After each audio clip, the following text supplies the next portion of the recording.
Sumatin po ang kapayapaan ng Diyos. Magandang gabi po, magandang araw. Anumang oras po kami ay muling nakararating sa inyo sa iba't ibang panig ng daigdig at sa anuman pong lingwahe kami ay inyo ngayong napapakinggan. Welcome po sa ating ika-anim na araw ng pag-aaral ng mga doktrina ng ating pong Panginoong Jesucristo. Ngayong araw po na ito ng Lunes sa awa at sa tulong ng Panginoon, kasama po ang ating mga kapatid sa Church of God International. Kami po ay muling nag-aanyaya sa inyo na samahan ninyo kami sa mga susunod na oras sa ating pong pagtunghay at pag-aaral at pagpapatuloy ng pagsusuri ng mga aral at katwiran na amin pong sinasampalatayanan at ang ating po ngayong tinatalakay ay ang mga doktrina ng ating Panginoong Jesucristo. Narito po ang kapatid na Eli Soriano. Magandang araw po muli mga kababayan, anumang oras sa inyo. Tayo po ay magpatuloy dito sa ating pag-aaral ng doktrina ng Panginoong Hesus ukol sa may kinalaman sa pananalangin. Iniwan ko po sa inyo ang isang katanungang anong kabutihan ang nagagawa kung pakinggan ng Diyos ang panalangin ng isang ama, ina, anak. Kasi nakita natin yung aral ng Diyos para sa isang lalaking may asawa, sa kanyang asawang babae, at sa kanyang mga anak. Ano po ba ang nagagawa pagka ang isang sambahayan ay bumuti sa pamamagitan ng salita ng Diyos at pagka sila ay nananalangin sa Diyos? Ano po ang nagagawa noon? Basahin po natin ang Santiago, Kapitulo 5, ganito ang ating matutunghayan doon. Magpahayagan nga kayo sa isa't isa ng inyong mga kasalanan at ipanalangin ng isa't isa ang iba upang kayo'y magsigaling. Malaki ang nagagawa ng maningas na panalangin ng taong matuwid. Si Elias ay isang taong may pagkataong gaya rin ng atin, at siya'y nanalangin ng buong ningas upang huwag umulan at hindi umulan sa lupa sa loob ng 3 taon at 6 na buwan. At muli siyang nanalangin at ang langit ay nagbigay ng ulan at ang lupa ay namunga ng kanyang bunga. Yan po ang pagtuturo ng bagong tipan. Ginagamit na halimbawa si Elias. Si Elias po ay isang propeta ng Diyos sa panahong ng matandang tipan. Nang makita ni Elias yung tao doon sa kanyang panahon na puro na lang masama ang ginagawa, wala na siyang makitang matuwid. Nanalangin po si Elias sa Diyos, sana wag umulan para itong mga taong itong masasama makapag-isip-isip sila sa kanilang kasamaan. Ang nangyari po, hindi umulan ng 3 taon at 6 na buwan, 42 buwan, hindi umulan. At nung manalangin siyang umulan, sakalang umulan. Ang sabi ni Santiago, magpahayagan nga kayo sa isa't isa ng inyong mga kasalanan. Tingnan ninyo, yung pagkukumpisal ng kasalanan, hindi po yan sa pari. Bawat isa sa atin, nagkasala ka sa kapatid, pahayag mo, aminin mo. Yung kapatid nagkasala sa'yo, pahayag sa'yo, aminin niya. Yung salitang, magpahayagan nga kayo sa isa't isa ng inyong mga kasalanan at ipanalangin ng isa't isa ang iba. Wala po nakalagay dyan na sa pari ka lang magpapahayag ng kasalanan. Kung kanino ka nagkasala, aaminin mo, ipapahayag mo yung kasalanan mo. Kung kanino ka nagkasala, doon ka lalapit. At ipapanalangin ng isa't isa. Ibig sabihin, nagkasala ako sa'yo, pananalangin mo ako. Nagkasala ka sa akin, ipananalangin kita. Yun po ang utos. Para tayo ay gumaling. Malaki ang nagagawa ng maningas na panalangin ng taong matuwid. Ibig sabihin, napakalaki ng pakinabang sa panalangin pag ang taong matuwid ang mananalangin na kung nagkasala sa kanya ang kanyang kapatid, ipapanalangin niya, malaki ang magagawa nun para yung kapatid niyang nagkasala, mapatawad ng Diyos. 5:16 ng unang Juan. Pakinggan nyo. Kung makita ng sino man na ang kaniyang kapatid ay nagkakasala ng kasalanang hindi ikamamatay, ay idalangin siya at bibigyan siya ng Diyos ng buhay na ukol sa mga nagkakasala ng hindi ikamamatay. May kasalanang ikamamatay, hindi tungkol dito ang sinasabi ko na idalangin niya. Dalawa po ang kasalanan sa Biblia. Isang kasalanang ikamamatay o mortal at isang kasalanang hindi ikamamatay o hindi mortal. Yung hindi sinasadya, hindi mo naman pinaplano, hindi mo naman iniisip, nagkasala ka, nabigla ka, o kaya natangay ka ng damdamin, yung mga kasalanang hindi ikamamatay yun. Sabi ng salita ng Diyos, pag nakita mo yung kapatid mo, nagkakasala ng hindi ikamamatay, idalangin niya at bibigyan siya ng Diyos ng buhay ukol sa mga nagkakasala ng hindi ikamamatay. Yan ang maliwanag po. Kaya sa iglesyang sa Diyos, obligasyon natin talagang manalangin eh. Makita mo lang yung kapatid mo nagkakasala, hindi ichichismis yun, hindi yun sisiraan. Yung kapatid na nagkakasala, hindi yun papasamain. Ang unang obligasyon ng nakakaalam ng kasalanan ng kapatid ay ipanalangin siya sa Diyos. Kaya yun ang sinabi ni Santiago na kung ang kapatid nagkakasala, magpahayagan nga kayo sa isa't isa ng inyong mga kasalanan. Walang sinasabi na sa pari mo ipapahayag, kundi sa isa't isa sa atin.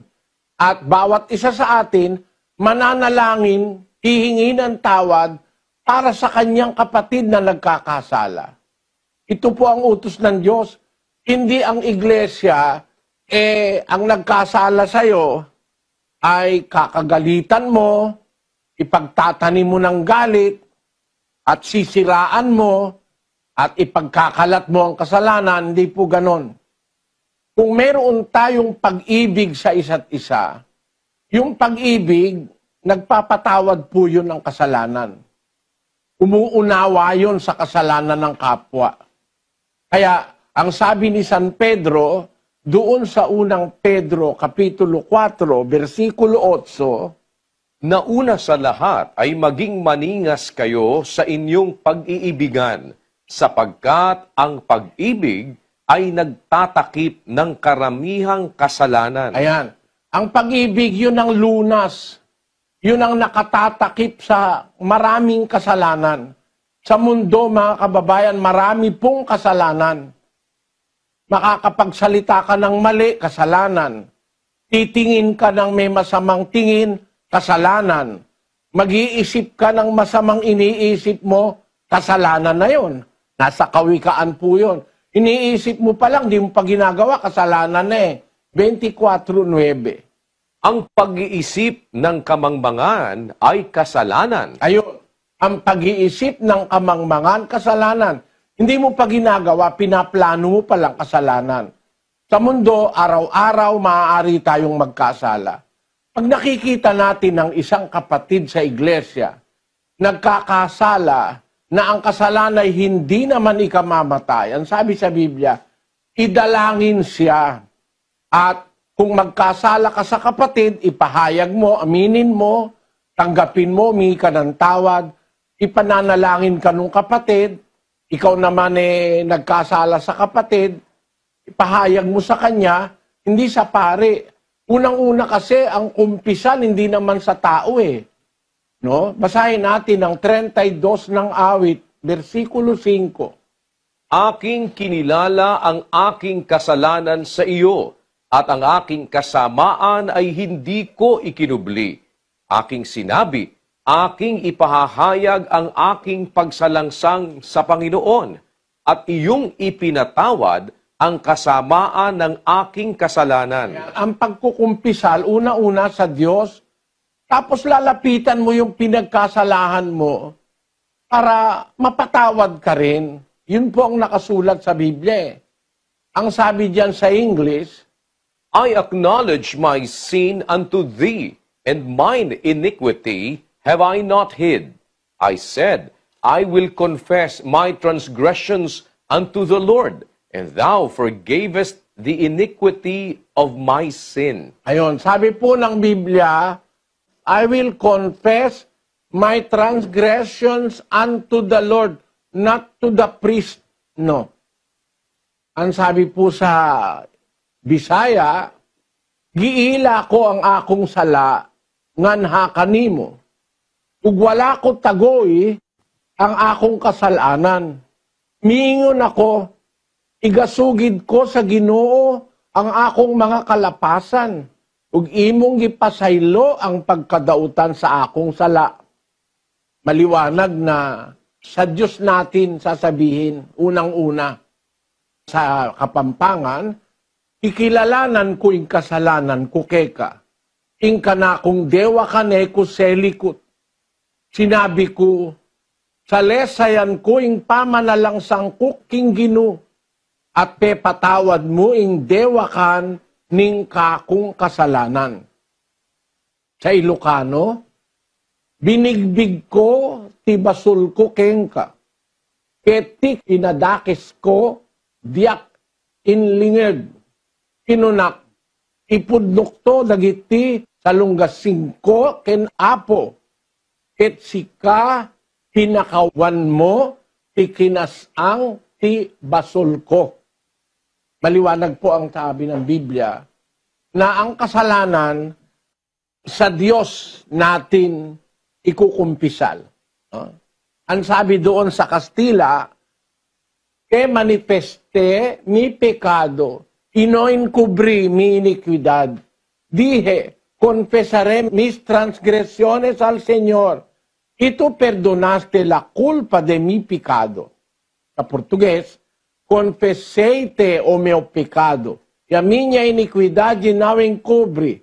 Disse eu, confesaré ao Senhor as minhas transgressões, e tu perdoaste a culpa do meu pecado. Maliwanag po, ang kasalanan, napapatawad yan. Lalo na kung ang nagkasala, umaamin sa kasalanan niya. Kung umaamin tayo. 28:13 ng Kawikaan.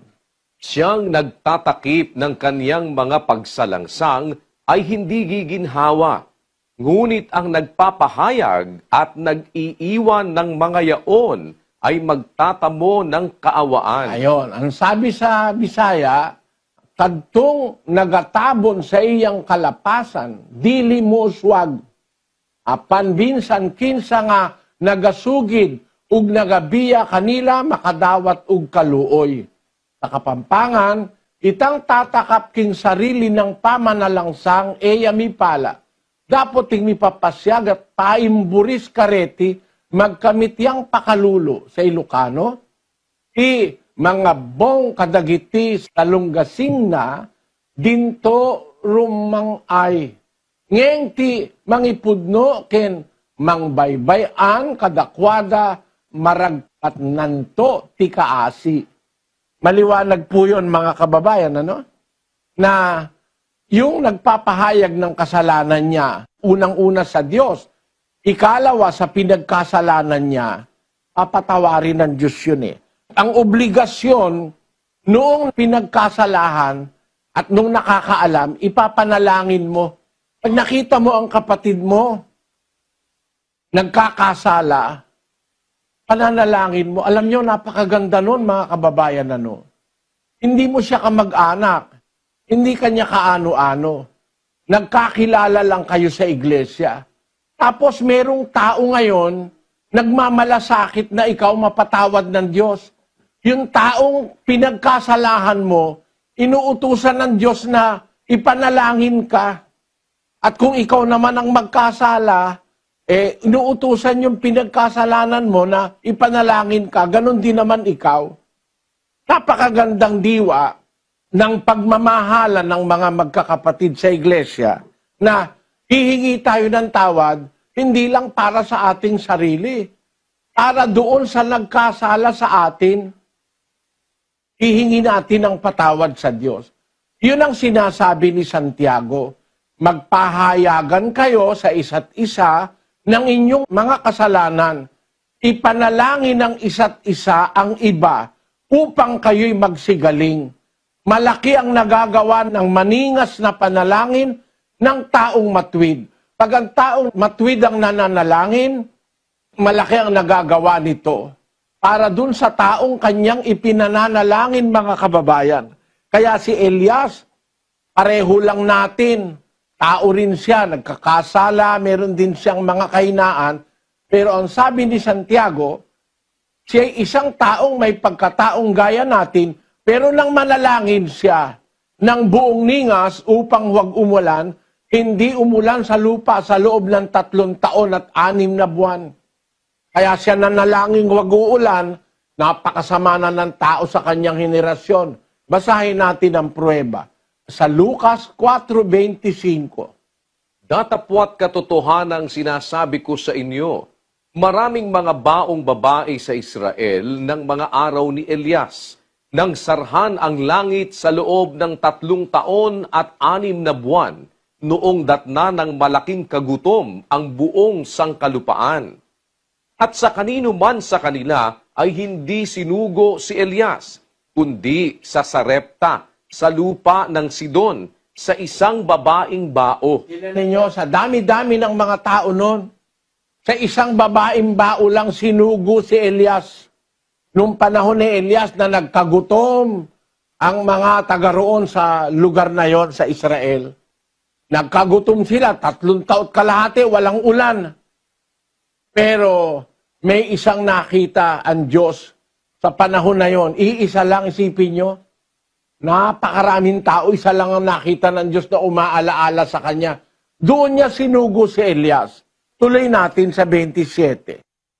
At maraming ketongin sa Israel ng panahon ni Eliseo na propeta, at sino man sa kanila ay hindi nilinis, kundi lamang si Naaman na Siro. Ayan, sa panahon naman ni Propeta Eliseo, si Propeta Eliseo po, yun ang kasama naman ni Elias, na nung si Elias ay kunin na ng Diyos si Elias, ay si Eliseo naman po ang pumalit sa kanya sa pagkapropeta.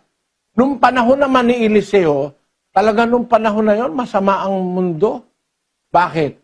Maraming mga meketong, walang nilinis, walang pinagaling kundi si Naaman na taga-Syria. Nakita nyo mga kapatid? Kaya sa gitna ng mga kasamaan sa mundo, pag nakakita ka ng isang taong kagaya ni Elias, na mananalangin sa Diyos para ang tao ay makaalaala, malaki ang magagawa ng panalangin ng isang taong matwid.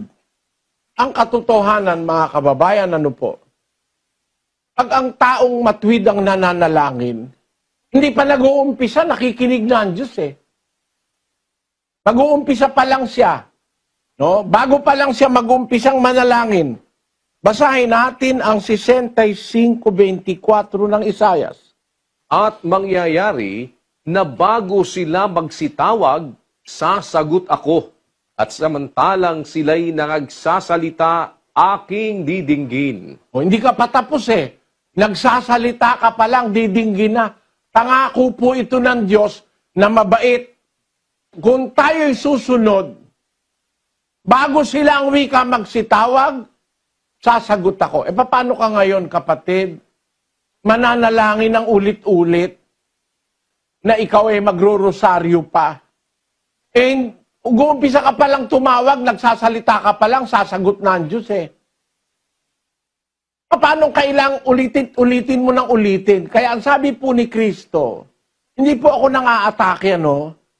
Ikinukonsider natin yung turo ng Diyos sa Biblia sa 7 ni Mateo. Pakinggan nyo. At sa pananalangin ninyo ay huwag ninyong gamitin ang walang kabuluhang paulit-ulit na gaya ng ginagawa ng mga hentil sapagkat iniisip nilang dahil sa kanilang maraming kasasalita ay didinggin sila.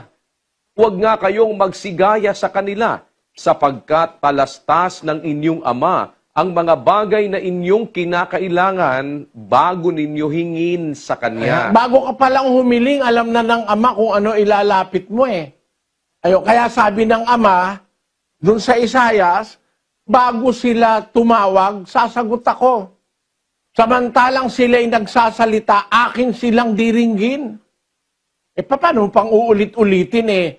Ang Diyos pala sa kanyang kapangyarihan, hindi ka pa nga nag-uumpisa. Alam niya na ang kailangan mo eh. Sabi ni Kristo, huwag kayong dumalangin ng paulit-ulit na walang kabuluhan sapagkat natatalastas ng inyong ama ang mga bagay na inyong kinakailangan bago ninyo hingin sa Kanya. Ganyan po ang kapangyarihan ng Diyos na itinuturo ng Biblia. Even before you speak the word, mag-uumpisa ka palang manalangin. Alam na ng Diyos ang nasa puso mo. Pakinggan niyo ang isang pangyayari sa Daniel 9:22. At kanya akong tinuruan at nakipagsalitaan sa akin at nagsabi, O Daniel, ako'y lumabas ngayon upang bigyan ka ng karunungan at kaunawaan. Sa pasimula ng iyong mga samo ay lumabas ang utos at ako'y naparito upang saysayin sa iyo, sapagkat ikaw ay totoong minahal, kaya't gunitain mo ang bagay at unawain mo ang pangitain. Nung mananalangin po si Daniel ay, kung manalangin siya, umaharap siya paron sa templo. Mabuti umpisahan natin yon, Sa 6:10 ng Daniel. At nang maalaman ni Daniel na ang kasulatan ay nalagdaan ng pangalan, siya'y pumasok sa kanyang bahay. Ang kanyangang mga dungawan ay bukas sa dakong Jerusalem, at siya'y lumuhod ng kaniyang mga tuhod na makaitlo isang araw at dumalangin at nagpasalamat sa harap ng kaniyang Diyos, gaya ng kaniyang dating ginagawa. Ayan, si Daniel pala, pag mananalangin, bukas yung kanyang bintana ng bahay, doon sa dako ng templo sa Jerusalem. Doon siya humaharap sa templo. Pag nananalangin siya. Kasi yung templo, nandoon ang mga saserdote ng Diyos sa templo na siyang nagtuturo ng aral ng Diyos. Doon sa templo, doon sila sumasamba. Sa templo, doon sila nag-aalay. Sa templo, doon sila naglilingkod sa Diyos ng mga utos na iniuutos ng Diyos. Si Daniel, tuwing mananalangin siya, 3 beses pa nga isang araw siya kung manalangin, luluhod siya sa dako ng templo, towards the temple. Ang pagkakasabi po dyan sa English, toward Jerusalem. Ang ibig sabihin ng toward, paharap sa Jerusalem. Doon siya humaharap. Doon siya nananalangin. Minsan, nananalangin po si Daniel, dumating si Anghel Gabriel. Ang nangyari, sa 9:21, basahin natin kapatid na Daniel. Oo, samantalang ako'y nagsasalita sa panalangin, ang lalaking si Gabriel na aking nakita sa pangitain ng una na pinalipad ng maliksi, inipo ako sa panahon ng pag-aalay sa hapon. At kaniya akong tinuruan at nakipagsalitaan sa akin at nagsabi, O Daniel, ako'y lumabas ngayon upang bigyan ka ng karunungan at kaunawaan. Sa pasimula ng iyong mga samo ay lumabas ang utos at ako'y naparito upang saysayin sa iyo, sapagkat ikaw ay totoong minahal, kaya't gunitain mo ang bagay at unawain mo ang pangitain. Yun, sabi ni Anghel Gabriel, sa pasimula ng iyong samo, nag-uumpisa pa lang manalangin si Propeta Daniel, pinalipad na ng Diyos si Anghel Gabriel. Hindi pa siya tapos. Nag-uumpisa pa lang siya, nakinig na ang Diyos sa gusto ni Daniel. Napatawarin siya sa kanyang kasalanan, patawarin ang kanyang bayang Israel. Hindi pa siya tapos manalangin, inutusan na agad ng Diyos si Anghel Gabriel. Sa pasimula ng iyong samo, sabi ni Anghel Gabriel kay Daniel, lumabas ang utos. Nag-utos na ang Diyos. Naparito ako sa iyo upang saysayin sa iyo, sapagkat ikaw ay totoong minahal, mahal ng Diyos. Si Propeta Daniel, sapagkat siya ay isang taong matuwid.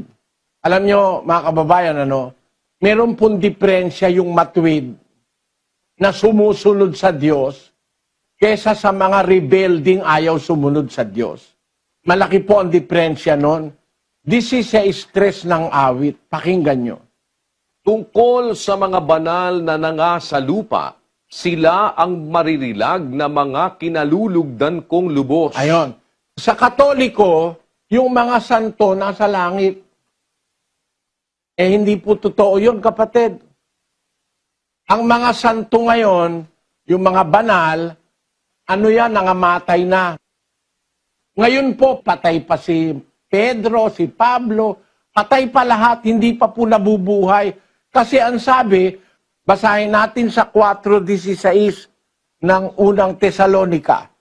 Sapagkat ang Panginoon din ang bababang mula sa langit, na may isang sigaw, may tinig ng arkanghel, at may pakakat ng Diyos. At ang nangamatay kay Kristo ay unang mga bubuhay na mag-uli. Ayon, meron pong tinatawag na unang pagkabuhay na mag-uli. Yung lahat nung namatay kay Kristo. Una ang wikang mabubuhay mag-uli. Hindi pa naman bumababa uli si Kristo Para sabihin natin, yung mga santo nasa langit na, si Maria nasa langit na, paniwala ng Iglesia Katolika. Hindi pa po sila nabubuhay. Mabubuhay lang sila pagbalik ni Kristo. Tandaan niyo po, mga kapatid, hindi po ako nangaatake, kundi sinasabi ko sa inyo yung nasa Biblia. Tandaan niyo po ang talata, 4:16 ng unang Tesalonika at 6:44 ng Juan. Basahin natin. Walang taong makalalapit sa akin, maliban na ang amang nagsugo sa akin, ang sa kanya'y magdala sa akin, at siya'y aking ibabangon sa huling araw. Ang pagbabangon po sa mga patay, magaganap sa huling araw na siyang pagparito ni Kristo. Hindi pa po nagaganap yan Kaya wala po sa langit ang mga santo. At yung mga santo, patay pa ngayon. Pero kung merong mga tao sa lupa na susunod sa Diyos, ang sabi ng Diyos, tungkol sa mga banal na nasa lupa, wala sa langit, nasa lupa pa Sila ang maririlag na mga kinalulugdan kong lubos.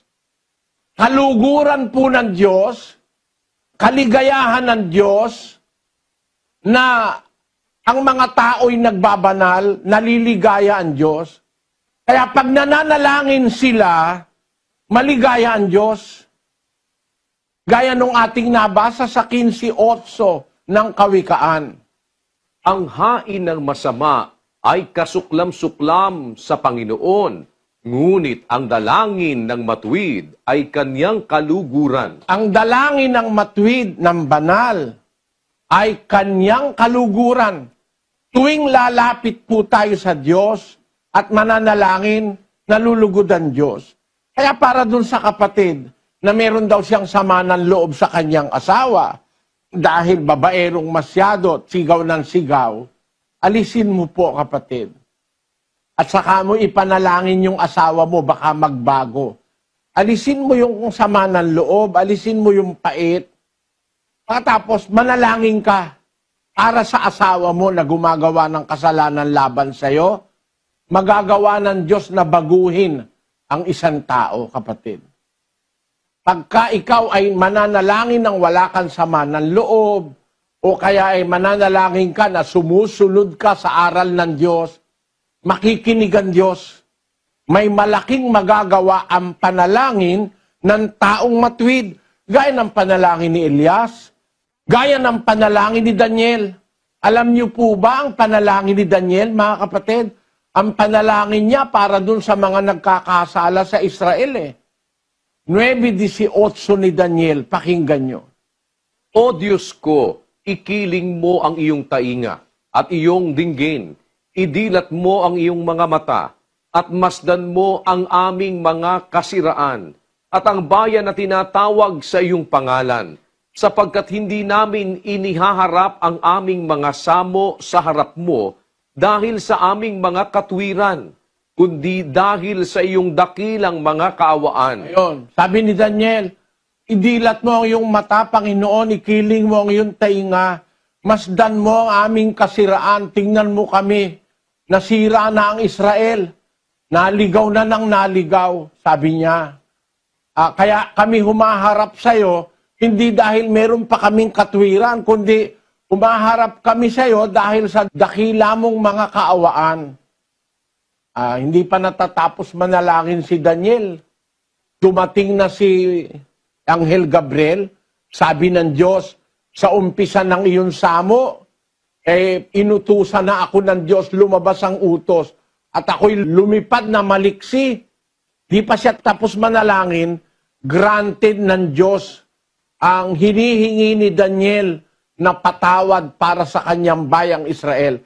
Kaya nag-decree ang Diyos, bandang huli makikita natin ang mga pasya ng Diyos para sa Israel, para sila ay maging dapat kung anong dapat nilang gawin.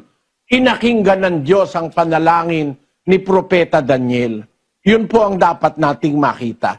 Kaya sa iglesia ng Diyos, mga kapatid, halimbawa, ang nananalangin isang ama ng sambahayan, isang ina, o kaya isang sambahayan kayo, pati ang mga anak nananalangin kayo sa Diyos, sumusunod tayo sa aral ng Diyos. Nakikinig ang Diyos, natutuwa ang Diyos, gustong-gusto niyang marinig ang ating mga panalangin. Ang dalangin ng matuwid ay kanyang kaluguran, sabi ng salita ng Diyos. Kaya sa iglesia, mayroong sambahayan na sambahayang masasabi nating sambahayan ng Diyos. Sabi sa Efeso 3:14 hanggang 15, Dahil dito ay iniluluhod ko ang aking mga tuhod sa Ama ng ating Panginoong Hesukristo, na sa Kanya'y kumukuha ng pangalan ang bawat sangbahayan sa langit at sa lupa. ayan, may sambahayan ng Diyos sa langit, may household, mayroong sambahayan sa langit. Meron ding sambahayan ng Diyos dito sa lupa. At ang sambahayan ng Diyos sa lupa ay yun ang iglesia o ang bahay ng Diyos na sinasabi ni San Pablo sa 3:15. Pakinggan nyo. Ngunit kung ako'y magluwat ng mahabang panahon, ay upang maalaman mo kung paano ang dapat sa mga tao na ugaliin nila sa bahay ng Diyos, na siyang iglesia ng Diyos na buhay, at haligi at saliga ng katotohanan. Ayon. Ang bahay ng Diyos dito sa lupa ay ang iglesia ng Diyos. Hindi po ngayon yung bahay na itinatayo ng mga tao, may simento, mayroong salamin, kahit nga lagyan mo pa yan ng ginto hindi rin bahay ng Diyos yan Ang bahay ng Diyos, ang kanyang sambahayan, ay ang iglesia ng Diyos. Maliwanag po yan, lagay natin sa screen, Ngunit kung ako'y magluwat ng mahabang panahon, ay upang maalaman mo kung paano ang dapat sa mga tao na ugaliin nila sa bahay ng Diyos, na siyang iglesia ng Diyos na buhay, at haligi at saliga ng katotohanan. Ang bahay po ng Diyos, ang sambahayan ng Diyos sa lupa, ay ang iglesia ng Diyos. Hindi po yung tinayo ng mga tao. 17 ang gawa versikulo 24. Ang Diyos na gumawa ng sanglibutan at ng lahat ng mga bagay na naririto, siya palibhasay Panginoon ng langit at ng lupa, ay hindi tumatahan sa mga templong ginawa ng mga kamay. Ayon, ang Diyos ng langit at ng lupa na makapangyarihang gumawa ng lahat ng mga bagay, hindi tumatahan sa mga templong ginawa ng mga kamay. Pwede ba nating itanggi yan? Nasa lahat ng Biblia yan. Hindi tumatahan ng Diyos sa mga templong ginawa ng mga kamay. Ngayon, nung gumawa ng templo si Solomon sa Israel, ano ang sabi ng Diyos doon sa templong kanyang ginawa? Yun ba, tatahanan ba ng Diyos yun? Basahin natin ang Isaiah 56:7.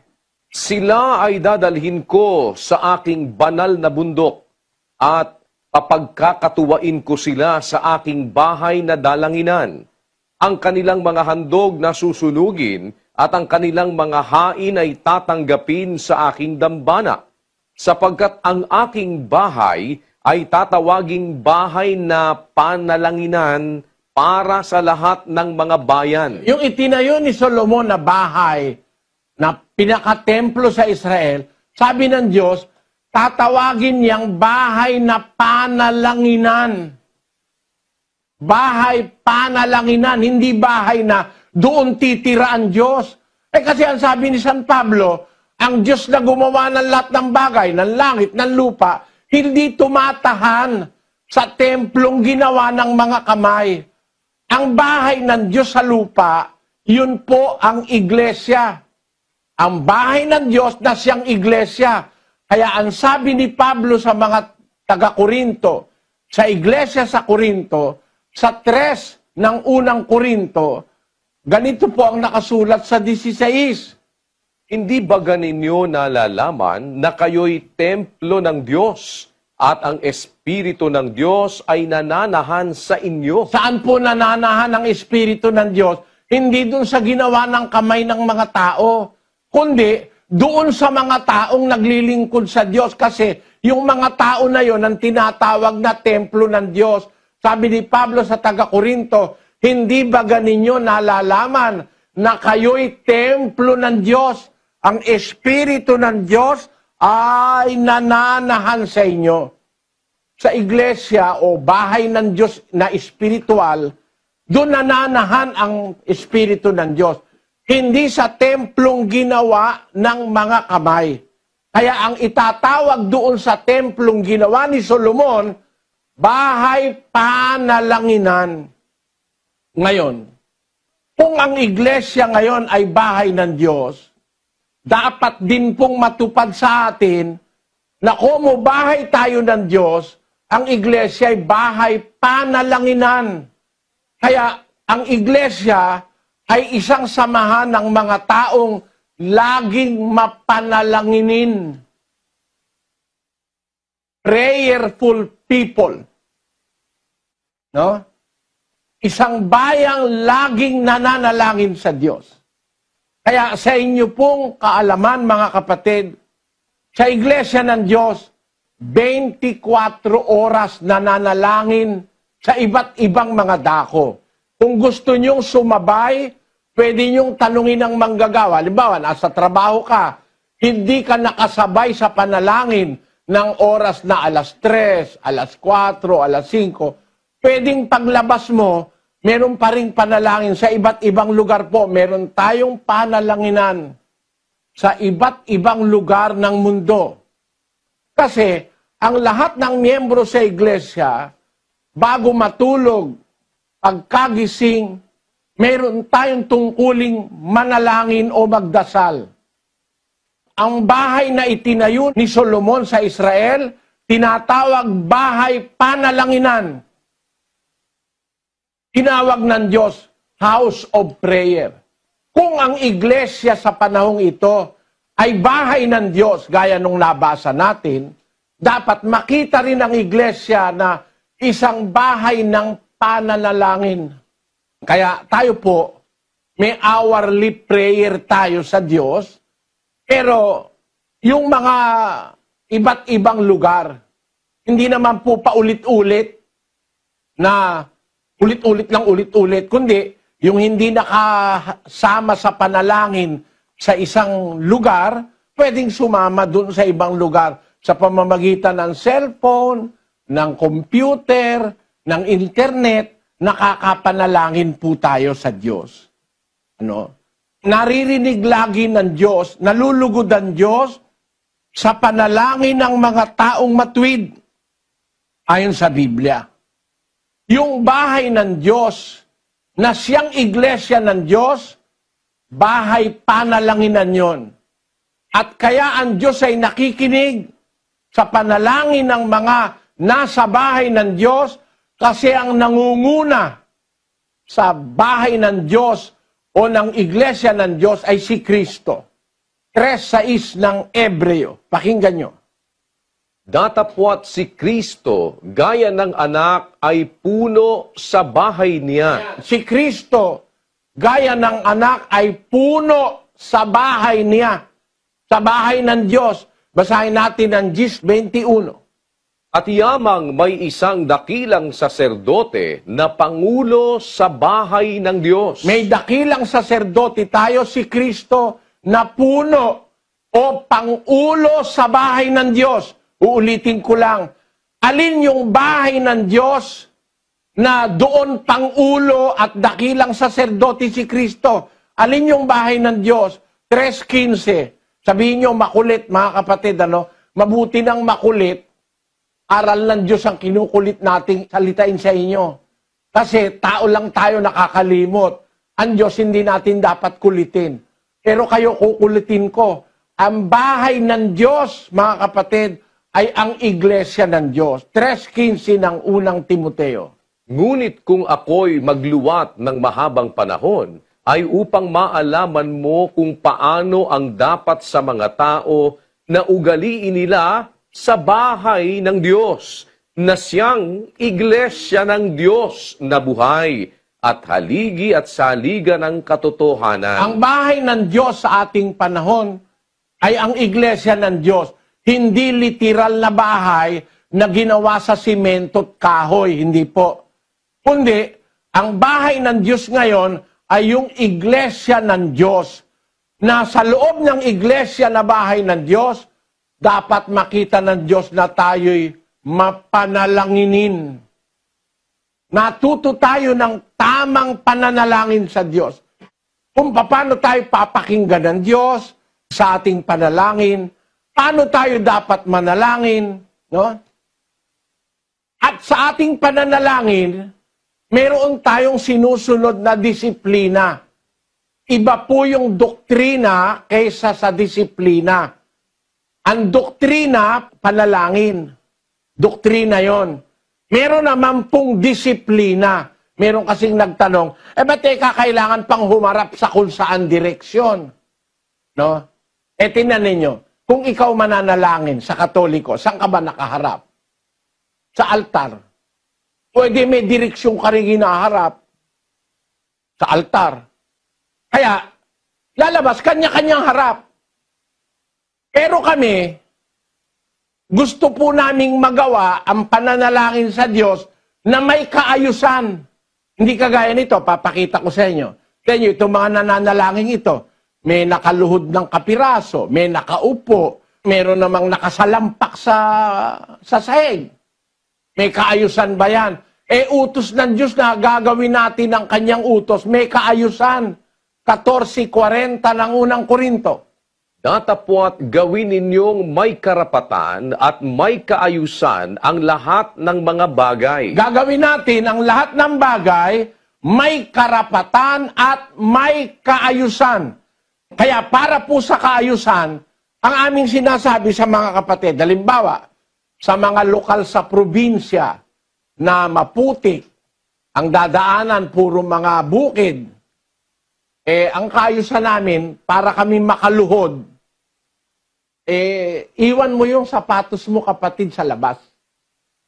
Pagpasok mo sa bahay na pinagkakatipunan, di walang tae ng aso, tae ng kung anong naapakan mong tae, nadadalhin mo pa sa loob, luluhod tayo. Kagaya nung pagluhod na ating pinag-aralan, luluhod ka, pagkarumi-rumi ng sahig. Para may kaayusan, huwag mong ipasok yung, nung ako nga pumunta sa Singapore, meron kaming pinuntahan bahay na uupahan namin. Pinapasok kami nung may-ari. Nung papasok na ako, napahiya ako Tinigil ako nung may-ari Na ang sabi ng may-ari, take off your shoes. Kasi nakakarpet siya, take off your shoes. Ganun pala sa Singapore, yung mayayaman doon, pag hihuhubarin ka ng sapatos, ugali nila yon na hindi nila pinapasok sa bahay yung kanilang sapatos. Kasi mismo sila naguhubad ng sapatos bago pumasok. No? Kung nagagawa ng tao yon, hindi ba si Moises, nung lalapit sa Diyos doon sa bundok ng Sinai, sabi ng Diyos sa kanya, hubarin mo yung pangyapak sa paa mo. Basahin natin ang 3:5. At sinabi, huwag kang lumapit dito.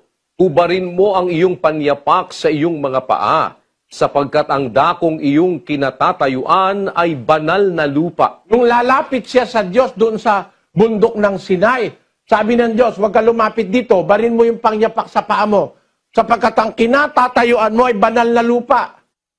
Utos ng Diyos yung kay Moises Sa atin, hindi naman natin iniuutos, hindi naman dinodoktrina, kundi sa atin lang para may kaayusan. Kung mananalangin tayo sa Diyos, naluluhod tayo sa lokal o sa kung saan man yung ating coordinating center, lalo na sa probinsya, iwan ng sapatos sa labas para pag lumuhod tayo, walang marumi. Ngayon, teka, kailangan pang humarap. Ikaw ba, pagkakatoliko ka, problema mo ba yung haharap ka sa altar? Para magkaroon ng disiplina, lahat po kami sa buong mundo, isa lang ang direksyong hinaharap namin. Yung direksyon kung saan nag-umpisa ang kaluwalhatian ng Diyos. Basahin natin ang Ezekiel, mga kababayan, sa 43:2. At narito, ang kaluwalhatian ng Diyos ng Israel ay nanggagaling sa dakong silanganan, at ang kanyang tinig ay gaya ng lagaslas ng maraming tubig, at ang lupa ay nagningning sa kanyang kaluwalhatian. Sabi po ng aklat ni Propeta Ezekiel, ang kaluwalhatian ng Diyos nanggagaling sa dakong silanganan. Parang yung araw, sumisikat sa silanganan, yung kaluwalhatian ng araw, yung liwanag niya, nag-uumpisa sa silanganan yun No? Yun namang kaluwalhatian ng Diyos ng Israel, sabi niyang hula ni Propeta Ezekiel, nanggagaling sa dakong silanganan. Kaya po, minarapat namin na pagka kami ay, kumbaga si Daniel, nung araw, pagka mananalangin siya, haharap siya sa templo. Kami, hindi kami sa templo humaharap, kung saan man. Basta kung saan yung direksyon na ayon sa Biblia ay pinanggagalingan ng kaluwalhatian ng Diyos ng Israel, doon kami humaharap. Harap sa silanganan. Hindi po ito doktrina, kundi ito'y disiplina na para kaming lahat hindi magkakakontra. Nasa Naga ka, nasa Pilipinas ka, nasa Luzon ka, nasa Bisaya ka, kung saan ka man naroon, nasa Hawaii ka, nasa Saipan ka, nasa Hong Kong ka, nasa South America ka, nasa Amerika ka, nasa Canada ka, kahit saan ka pa naroon sa mundo, nakaharap kami doon sa source ng kaluwalhatian ng Diyos ng Israel at yun po ay ang dakong silanganan. Wala namang masama ron. Bakit ang Katoliko, pag humarap sa altar, di naman namin pinupuna. Pag humarap ang Iglesia ni Cristo sa pulpito, di naman namin pinupuna. Ba't kami, pinupuna kami? Paghaharap kami sa silanganan, may batayan naman kami sa Biblia. At yun ay isang disiplina para hindi may nakaharap sa ganon, may nakaharap sa CR, may nakaharap sa kung saan-saan lugar. Di doon tayo humarap sa isang direksyon dahil ganon ang magkakapatid sa Iglesia ng Diyos. 1:10 ng unang Korinto. Ngayon ipinamamanhik ko sa inyo, mga kapatid, sa pamamagitan ng pangalan ng ating Panginoong Hesukristo, na kayong lahat ay mangagsalita ng isa lamang bagay at huwag mangagkaroon sa inyo ng mga pagkakabahabahagi, kundi kayo'y mga lubos sa isa lamang pag-iisip at sa isa lamang paghatol. Dapat ang magkakapatid sa iglesia, may isa lang pag-iisip, may isang paghatol. Nagkakaisa sila sa lahat ng bagay ng Diyos. Kaya wala kaming problema ron mga kapatid. Ewan ko lang, merong nang-aatake pa sa amin na kaya daw kami humaharap sa silangan para sambahin yung araw. Babasahin yung nando sa Ezekiel, yung mga nakita sa Israel nung araw, humarap sa silangan para sambahin ng araw. Hindi po pwedeng i-apply sa atin yon. Bakit? Hindi naman tayo humaharap sa silangan para sambahin ng araw No?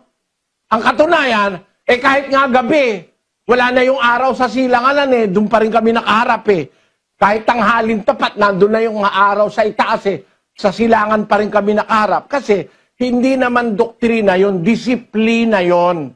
No? Hindi naman masamang magkaroon ng disiplina sa iglesia. Halimbawa, disiplina natin na, halimbawa, mga magkakapatid nagkakatipon. Huwag kayong kakain sa pagkakatipon. Hindi kagaya nung iba na nagkakatipon, nagkakainan. No? Nyo ngayon, nagkakatipon tayo, nagkakainan ba tayo? Mamaya na yun. Kahit gutom ka na, sumunod ka sa disiplina. Meron pong disiplina, miski sa isang sambahayan, may disiplina. Ang magulang may disiplina para sa kanyang mga anak. Ang asawa may disiplina para sa kanyang asawa. May disiplina para sa kanyang mga katulong sa bahay. Masama ba yun? Hindi naman masama, wala namang usapan doon. Meron na lang nagpapasama na pinupuna, ba't daw tayo humaharap sa silangan? Bilang disiplina, lahat kami humaharap sa dako ng silanganan kasi ang batayan namin, ang kaluwalhatian ng Diyos ng Israel ay nanggagaling sa dakong silanganan. At yan ay totoo kasi ang unang iglesia natatag sa silanganan, sa Middle East. No? At sa ating panahon, ang iglesia ng Diyos nag-umpisa sa silanganan.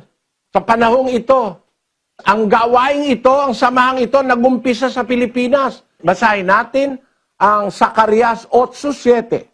Ganito ang sabi ng Panginoon ng mga hukbo, narito, aking ililigtas ang aking bayan sa lupaing silanganan at sa lupaing kalunuran. Tingnan ninyo, sa ating panahon, ang pagliligtas ng Diyos, mag-uumpisa sa silanganan papunta sa kalunuran. Kaya nga dyan tayo nag-umpisa sa Pilipinas Papunta sa kalunuran, nandito na kami ngayon sa kalunuran. Basahin pa natin ng isang hula. Malakias 1:11. Sapagkat mula sa sinisikatan ng araw hanggang sa nilulubugan niyaon, magiging dakila ang aking pangalan sa mga hentil, at sa bawat dako ay paghahandugan ng kamangyan ang aking pangalan at ng dalisay na handog, sapagkat ang aking pangalan ay magiging dakila sa gitna ng mga hentil, sabi ng Panginoon ng mga hukbo. Maliwanag na mag-uumpisa sa sinisikatan ng araw, papunta sa nilulubugan ng araw, ang direksyon kung papaano maipangangaral ang pangalan ng Diyos ng Israel sa mga hintil. Magiging dakila ang wika ang aking pangalan sa gitna ng mga hintil, mula sa silangan hanggang sa nilulubugan ng araw. Kaya po, ang panahong ito, sa panahon natin, ang gawain ng Diyos nag-umpisa dyan sa silanganan, sa Pilipinas, papunta sa kalunuran. Ito lang naman ang iglesyang nandito sa kalunuran ng galing sa silanganan Ang lahat ng iglesia rito galing sa Amerika sa Afrika. Walang galing sa silanganan. Ang iglesia lang ng Diyos ang nakarating sa Amerika, nakarating sa Brazil, sa Argentina, sa Uruguay, sa South America. Ang kaisa-isang iglesyang nang galing sa silanganan papuntang kalunuran ay ang samahang ito. Para matupad yung hula sa Biblia na mula sa sinisikatan ng araw hanggang sa nilulubugan niyaon, magiging dakila ang aking pangalan sa mga hintil. Natupad po yung hula na yon sa samahang ito. Nag-umpisa kami diyan sa silanganan, nakarating kami hanggang sa kalunuran, pati yung mga dinaanan, kagaya sa India, sa Africa, sa Saudi Arabia, sa Qatar, sa Dubai, kung sa ano-anong mga diyan sa Middle East. Nakatayo na diyan ang samahang ito sa iba't ibang dakong dinadaanan papunta sa kalunuran. Kaya mga kapatid, ang atin pong pagsasama-sama, meron tayong batayan. Hindi basta inimbento natin o inisip natin sa ating isip, hindi. Meron tayong batayan, anumang ating ginagawa, pati yung pagharap sa silanganan, disiplina yon. Sapagkat kaya natin piniling humarap sa silanganan nag-uumpisa ang kaluwalhatian ng galing ang kaluwalhatian ng Diyos ng Israel, gaya ng sinasabi sa Biblia. Pag naintindihan natin ang lahat ng bagay na ito ngayon, babalikan ko po kayo, mga kapatid, Nakita nyo, dapat, pag mananalangin, malinis ang puso, malinis ang dila. Ang mag-asawa, nabubuhay sa aral ng Diyos. Ang magulang at ang anak, nabubuhay sa aral ng Diyos para pakinggan. Tapos, sa pananalangin, ay paluhod, patiklop tuhod. Sa pananalangin, hindi dapat na paulit-ulit.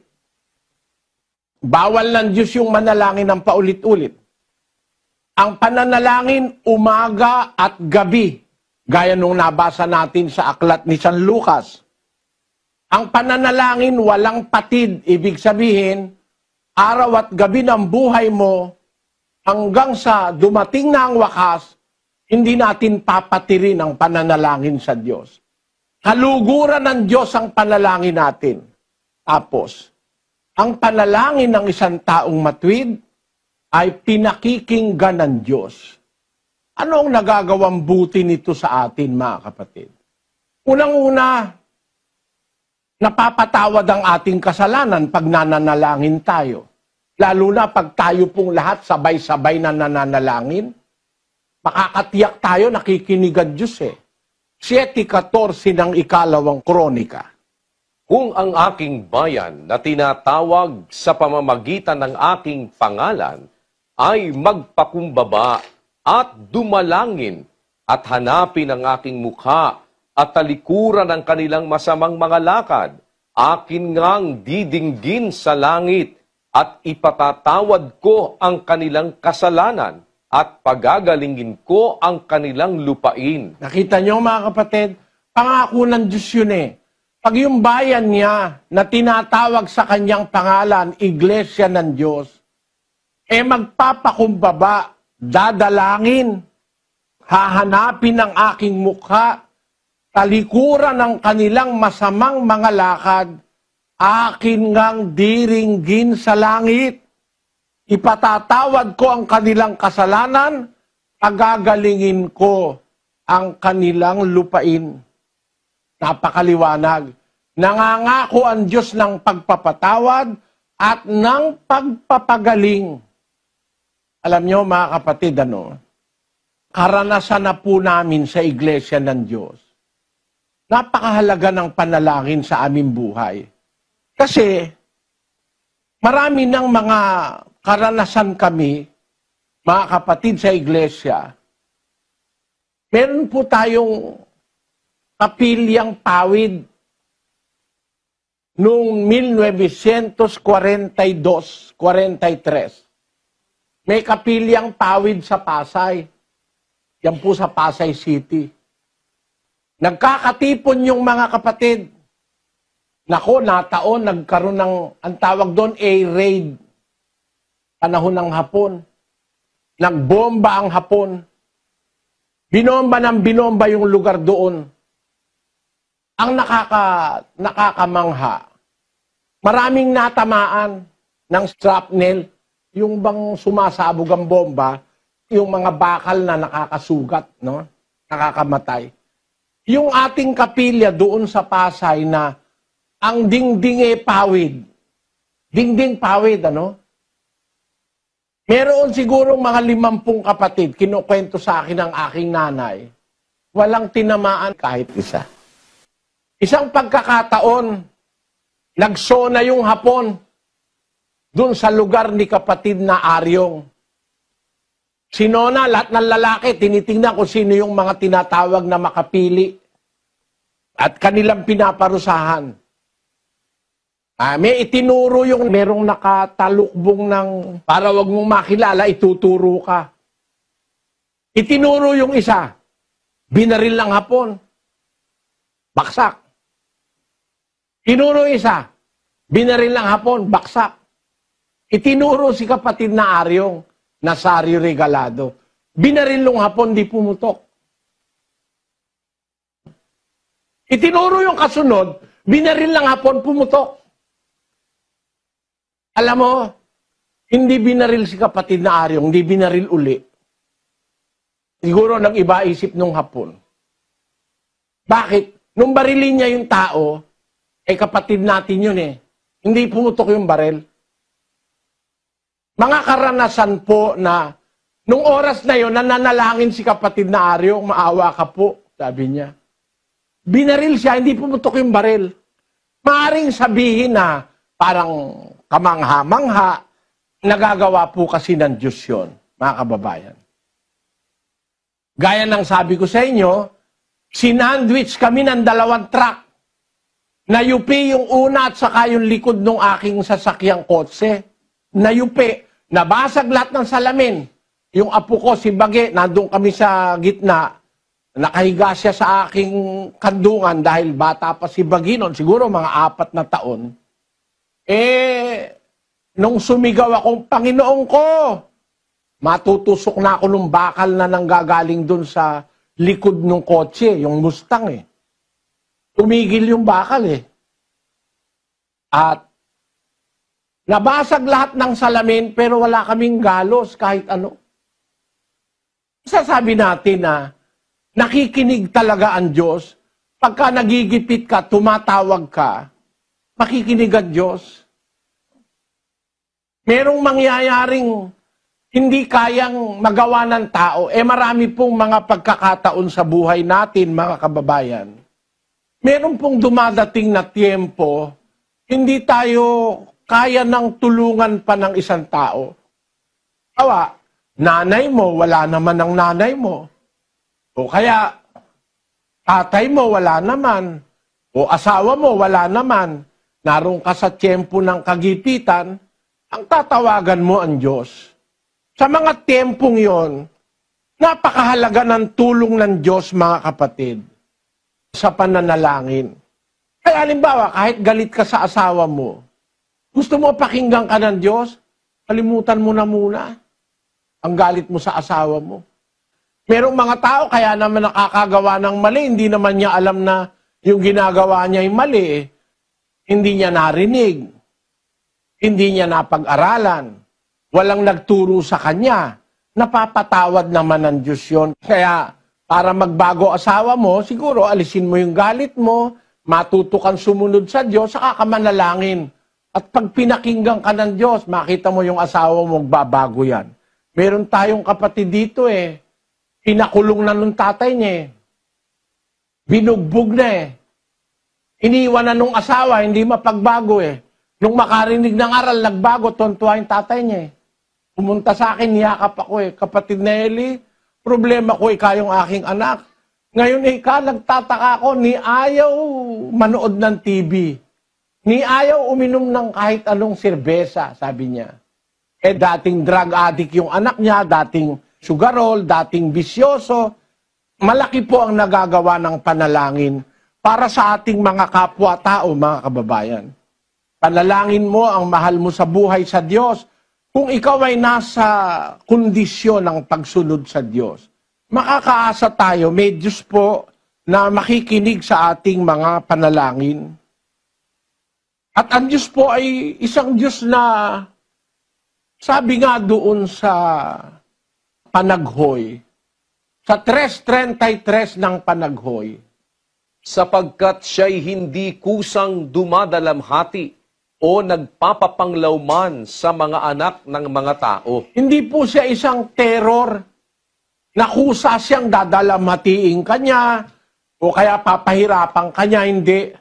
Ang Diyos po na ating kinikilalang itinuro ng Panginoong Hesukristo ay isang Diyos na mapagmahal. Isang Diyos na maunawain na kung ikaw ay susunod, hindi ka pa po nag-uumpisang manalangin, ano na siya? Nakikinig na siya. Hindi ka pa dumadaing naaawa na siya. Siya'y maawain, naunawaan niya ang ating mga damdamin. Hindi siya kusang dumadalamhati o nagpapapanglauman sa mga anak ng mga tao. Mapagtitiwalaan natin siya na hindi niya tayo pipirwisyuhin. Kuminsan, kaya lang tayo nagkakaroon ng mga problema dahil na rin sa ating mga ginagawang kamalian. Yun ang sinasabi dyan din sa Panaguye. Sa Kapitulo 3 pa rin.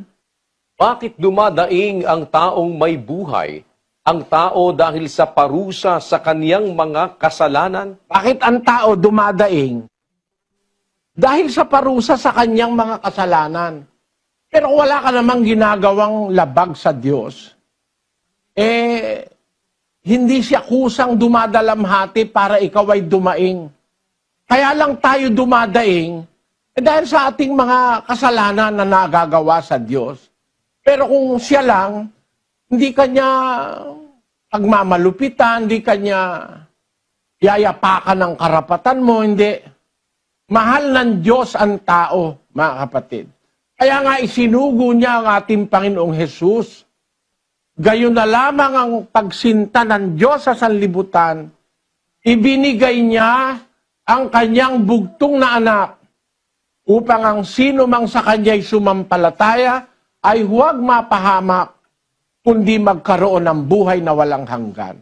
Sa pagmamahal niya sa atin, yung kanya mismong anak ang nagdusa, inampalasan ng mga tao at ipinako sa krus, namatay para sa ating mga kasalanan.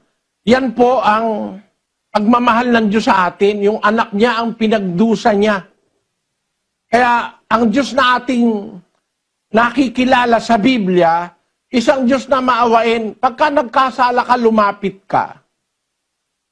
Humingi ka ng tawad. Una sa Diyos at saka sa pinagkasalahan mo. Ipapanalangin ka nung pinagkasalahan mo, papanalangin mo yung nagkasala sa'yo, maaawa ang Diyos sa atin, papatawarin tayo. Kaya itong aral na ito, mga kapatid, malaki ang magagawa nito sa ating buhay. Bakit? Walang problema na mas malaki sa Diyos. Walang problema na mas malaki sa Diyos. Mas malaki ang Diyos sa lahat ng problema. Kung meron kang inaasahang Diyos na malalapitan, meron kang pag-asa sa buhay. Yung nasa 13:5 ng Ebreo, pakinggan nyo mga kapatid. Mangilag kayo sa pag-ibig sa salapi, mangagkasya kayo sa inyong tinatangkilik, sapagkat siya rin ang nagsabi, sa anumang paraan ay hindi kita papagkukulangin, sa anumang paraan ni hindi kita pababayaan. Tinan niyo ang pangako ng Diyos. Kaya ang sabi ng salita ng Diyos, mangilag kayo sa pag-ibig sa salapi, yung pang-aangkin, pagnanakaw, panggagancho, panglalamang sa kapwa. Magkasya kayo sa inyong mga tinatangkilik. Magkasya ka kung ano nasa iyo. Bakit? Minsan kasi, wala tayong contentment, mga kapatid. Gusto natin, masarap. Wala naman tayo. Di magkasya ka sa tuyo. Sabi nga ng Tagalog, pag maliit ang kumot, magtiis kang mamaluktot. Pagka wala kang pera, tuyo. Huwag ka mag-alala, makakakain ka rin ng baka. Makakain ka rin ng sabaw. Pero ang sabi ng Diyos, huwag tayong magnanais o magnanasa ng pag-ibig sa salapi. Bakit? Doon sa Kawikaanan, sabi po ron, basahin natin yung 17:1. Maigi ang isang tuyong subo at may katahimikan, kaysa bahay na may laging pistahan na may kaalitan. Ayon, maigi yung isang tuyong subo na may kapayapaan, may katahimikan, kaysa sa bahay na laging may pistahan, laging sagana, meron mang away ng away. Ayon. Ang kapayapaan po ay napakahalaga sa lahat. Yung kahit tuyo lang ang ulam mo, payapa naman kayong mag-asawa. Walang naniningil sa inyo na minumura kayo dahil di kayo nagbabayad. Umutang ka ng umutang ng karne sa tindahan tapos di mo mababayaran. Sabi nung inutangan mo, hoy, itinaim mo na yung nilamon mo, hindi pa binabayaran hanggang ngayon, walang hiya ka. O, di wala kang kapayapaan, ano? Pero halimbawa, wala ka talagang pera, tuyo. O kaya, payless. May sabaw na. Panalangin ka lang, kapatid. Kahit tuyo lang yan, kahit yan ay bagoong lang. Salamat po, Panginoon, sa biyayang kaloob mo sa amin. Kahit medyo hati-hati lang kayo, tuyo na, hati-hati pa. Salamat po. Sana bindisyonan mo po, Ama, ang pagkaing ito, ikalusog ng aking mga anak. Salamat po sa iyo sa pangalan ng aming Panginoong Hesus. Kahit tuyo lang yon, may kapayapaan, napakahalaga nun, mga kababayan. Halimbawa, aalis ka. Panginoon, maghahanap po ako ng trabaho, samahan mo po ako. Gusto ko pong mabuhay ng marangal ang aking pamilya. Sana ituro mo ako doon sa hanap buhay na hindi masama. Bago ka umalis, bago ka lumabas ng bahay, dalangin ka sa Diyos. May kasama kang Diyos na maghahanap ng trabaho. Hindi ka mabibigo, kapatid. Pangako yun ni Kristo. Sa 7 ng Mateo, magsihingi kayo at kay bibigyan. Magsihanap kayo, kayo makakasumpong. Magsitukto kayo at kayo'y bubuksan. Sapagkat ang bawat humihingi ay tumatanggap, ang humahanap ay nakakasumpong, ang tumutuktok ay pinagbubuksan. Ganun po ang Diyos na makapangyarihan sa lahat. Pwede siyang pakiusapan. Meron kang mahigpit na pangangailangan, mag-ayuno ka, kapatid. Manalangin ka. May malaki kang problema sa asawa, o sa hanap buhay, o sa iyong katawan. Mag-ayuno ka, manalangin ka. May Diyos na makikinig. Meron tayong pag-asa. Ang isang lingkod po ng Diyos hindi nawawalan ng pag-asa. Kung halimbawa wala ng taong tutulong sa iyo, meron pang isang natitira. Meron pang isang Diyos na mas nakakaunawa ng lahat ng bagay kaysa sa kanino man tao. Huwag tayong mag-atubili pag meron tayong gustong malutas na suliranin, meron tayong problema, meron tayong kahirapang dinaraanan sa buhay, lumapit tayo sa Diyos. At meron pong Diyos na nakikinig ng panalangin kung susunod tayo sa kanyang mga kautusan. Wala pong bagay na mahirap para sa Diyos. Wala pong problema na mas malaki kaysa sa Diyos. Malaki ang Diyos kaysa lahat ng problema. Magtiwala lang po tayo, humingi tayong may pananampalataya. Walang pag-aalinlangan. Basahin natin ang Santiago 1:6. Ganito po ang sabi ng kasulatan. Ngunit humingi siyang may pananampalataya na walang anumang pag-aalinlangan, sapagkat yaong nag-aalinlangan ay katulad ng isang alon ng dagat na itinutulak ng hangin at ipinapadpad sa magkabi-kabila. Sapagkat huwag isipin ng taong yaon na siya'y tatanggap ng anumang bagay sa Panginoon. Humingi tayo, manalangin tayo na walang pag-aalinlangan. Humingi siyang may pananampalataya na walang anumang pag-aalinlangan.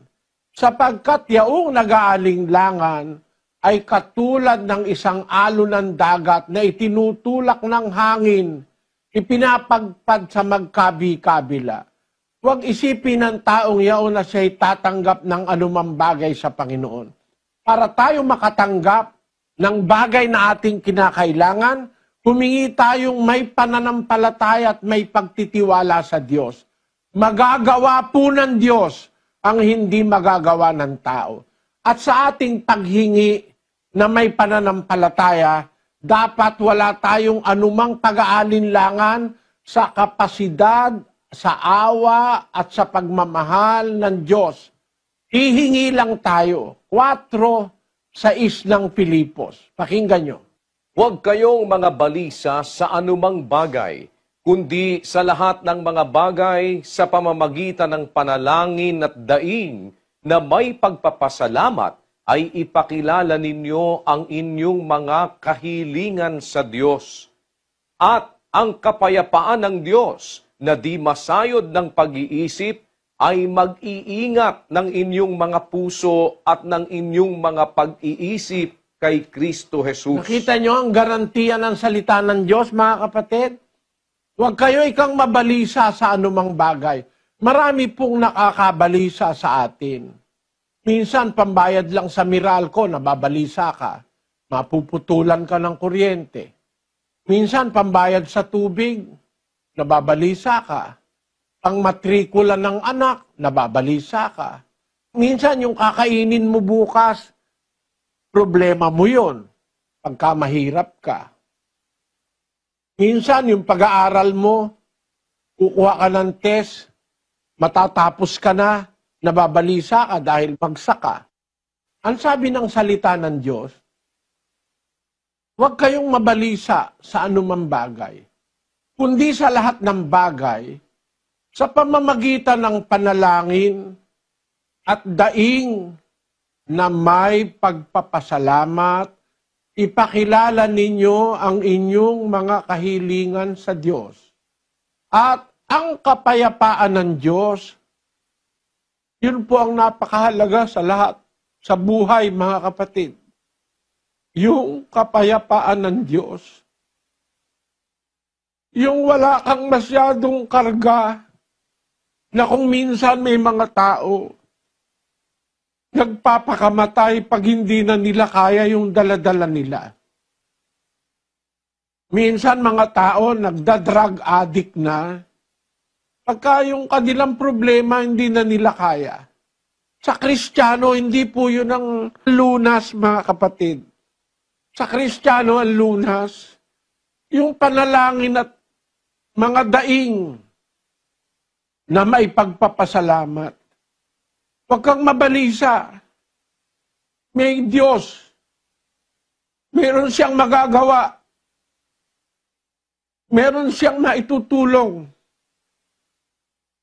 Sa pamamagitan ng wika ng panalangin at daing na may pagpapasalamat, ipakilala ninyo ang inyong mga kahilingan sa Diyos.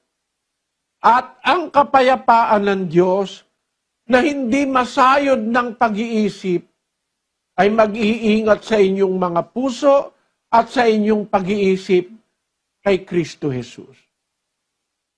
Kita nyo? Yung kapayapaan, lalo na pagka ikaw ay matanda na.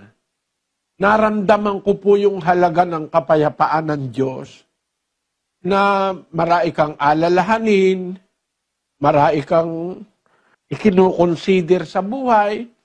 Pero kung meron kang nadadaingan Diyos, iba po yung meron kang Diyos, mga kapatid, na kinikilala.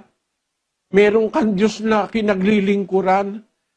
malalapitan mo sa panahon ng pangangailangan gaya nung sinasabi sa Ebreo. Magsilapit nga tayong may pagkakatiwala sa luklukan ng biyaya upang tayo magsipagtamo ng awa at makasumpong ng biyaya upang tumulong sa atin sa panahon ng pangangailangan. Mga kababayan, mga kapatid, darating ang araw, kakailanganin natin ng Diyos. Merong mga panahon, kailangan natin ng asawa, ang kaibigan, ang anak, ang magulang, kailangan natin. Meron darating panahon, kailangan natin ng Diyos. Ang sabi ng salita ng Diyos, magsilapit tayong may tiwala, may pananampalataya, sa luklukan ng awa, upang tayo'y magsipagtamo ng awa at makasumpong ng biyaya upang tumulong sa atin sa panahon ng pangangailangan. Ayan po, dadating ang panahon, nangangailangan tayo ng Diyos sa ating buhay, paggipit na tayo. Halimbawa babagsak na eroplano, kaya naramdaman ko po yung kasi babagsak na yung eroplano Yung pala, binangga kami ng mga buwitring pagkalalaki. Sumabog yung makina ng eroplano. Pagkatapos, ayaw bumaba ng eroplano namin, kaya pala ganon, hindi pala basta bababa ang eroplano pag ganon. Uubusin muna yung gasolina, kaya nagpapaikot-ikot yung eroplano. Inuubos yung gasolina. Kasi pag bumaba kami at saka kami sumadsad, magliliyab kami. Pagbaba namin sa eroplano, napakaraming mga ambulansya, mga bumbero, ang dami nakahilera dun sa bababaan ng eroplano. Yung pala, expected nila, babagsak na kami. O kaya baka sumabog kami.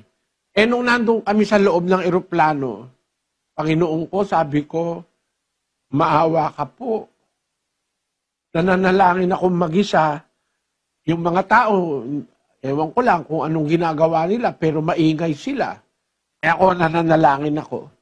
Maawa ka po. Pero kung ito na po ang katapusan ko, pakiingatan mo po ang mga maiiwan ko sa buhay. Yun ang daing ko sa Diyos. Pero awa ng Diyos, nakababa pa kami. Kasi dito sa Brazil, hindi ka pwedeng hindi mag-eroplano. Ang lalayo po ng pinupuntahan namin. Pag hindi ka mag-eroplano, 25 oras ka magbibiyahe. Minsan, 3 araw ka magbibiyahe bago ka makarating. Doon sa may Amazona. Bago ka makarating doon, 3 araw na biyahe. Pag hindi ka mag-eroplano, mahirap. Kung may karanasan na ako sa eroplano, dyan sa Pilipinas, pumunta kami ng Davao, yung mga stewardess gumapang sa eroplano dahil nakasalubong kami ng airpack, napakalalim, bumaba kami ng napakalalim na hulog kami. Hindi naman kami natuloy-tuloy, awa ng Diyos.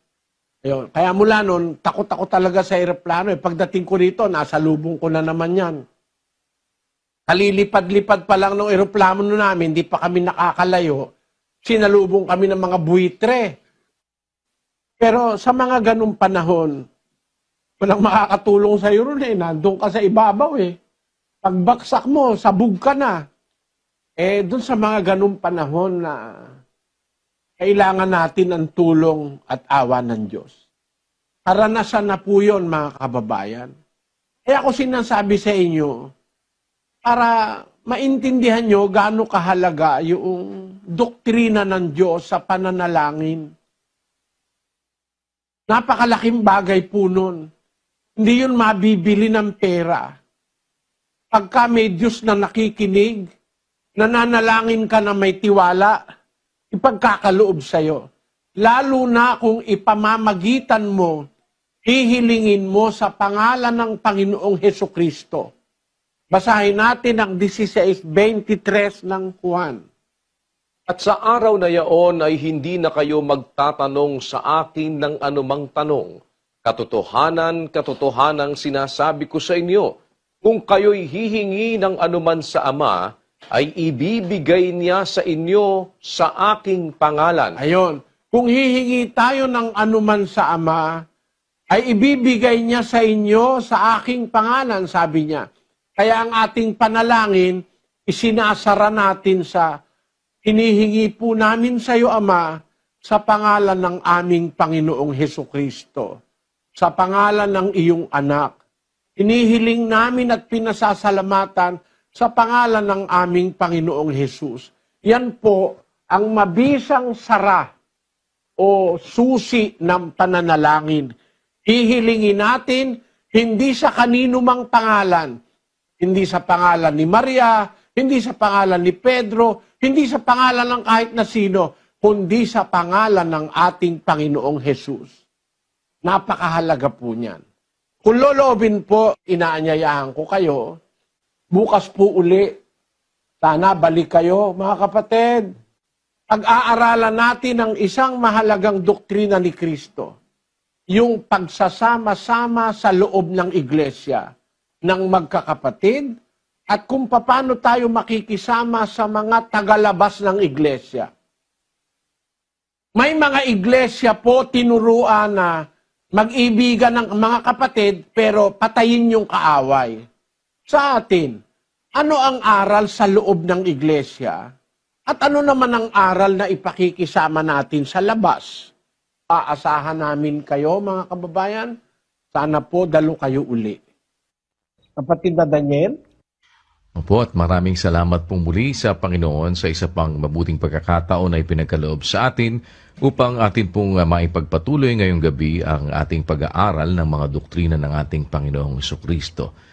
At muli po kami nag-aanyaya sa inyo para sa araw ng kinabukasan sa kalooban ng Panginoon. Sana po ay mapagbigyan po ninyo kami na makasalo namin kayo muli sa pag-aaral ng mga katwiran ng Diyos. Yan po ang atin namang magiging ikapitong araw ng atin pong pag-aaral at bukas po yan kung loloobin ng Diyos. Alas 7 po yan ng gabi, Philippine Standard Time. Nagpapasalamat po kami sa inyong pagdalo at nagpapasalamat tayo sa Panginoon sa mabuting pagkakataong ito. Mamaya pong alas 9:30 ng gabi dito sa atin sa Pilipinas, kami po'y nag-aanyaya rin sa inyo para sa atin pong ginagawa na Global Prayer for Humanity. Sa anuman po ang inyong pananampalataya, anuman po ang inyong relihiyon, bukas po ito para sa lahat na naniniwala sa Diyos na makapangyarihan sa lahat, para tayo po ay sama-samang humingi ng awa at tulong sa Panginoon sa lahat ng atin pong mga hinaharap sa buhay. Minsan pa po, salamat po sa Panginoon sa pagkakaloob sa atin ng mabuting pagkakataon ngayong araw na ito. Bago po tayo pansamantalang maghiwa-hiwalay, mga kapatid, at sa atin po mga panauhin, kami po ay nag-aanyaya sa inyong samahan nyo kaming muli sa isang maiksing pananalangin. Manalangin po tayo, mga kapatid. Panginoon naming Diyos, Ama naming nasa mga langit, sa pangalan po ng aming Panginoong Hesukristo, salamat po, Ama. Minsan pa kaming nakapakinig ng iyong mga banal na salita, nagbigay sa amin ng ibayong lakas at pag-asa ng puso. Salamat po sa pagkaunawa na ibinibigay mo sa amin. Alam naming awa mo sa amin at pag-ibig ang umaakay sa amin, Ama, upang kami po ay makarating sa pagkaalam ng katotohanan. Sana po ay patawarin mo kami sa aming mga kasalanan. Sa nakaraang panahon ng aming mga buhay, marami kaming mga nagawang paglabag sa iyong banal na kalooban. Tulungan mo po, Panginoon, ang mga nakikinig ng iyong mga banal na salita. Sana po matapos nila ang lahat ng serye ng aming mga paksang pinag-aaralan. At pagkatapos ng lahat ng ito, makapagpasya po sila ng ayon sa iyong banal na kalooban. Mga tawag sila't magkasama-sama kami sa matuwid na paglilingkod sa iyo. Ama, Alalahanin mo po ang mga kapatid namin na laging karamay sa iyong gawain. Ang mga hindi nagsasawa sa kanilang mga pagbabalasakit. Tulungan mo kaming lahat, Panginoon. Sana'y amin pong matapos ang aming mga takbuhin. At sa wakas, ay makakita po kami ng isang maligayang wakas sa piling mo. Panginoon, bahala ka na po sa aming lahat. Sa iyo po namin inihahabilin ang lahat ng balisa sa aming mga puso't kaisipan. Marami pong salamat sa pangalan ng aming tagapagligtas na si Kristo Jesus. Amen.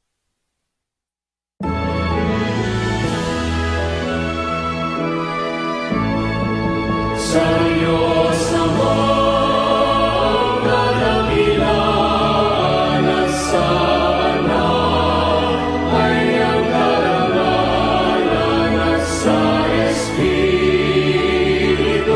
Banal, luwalhati kailan paman.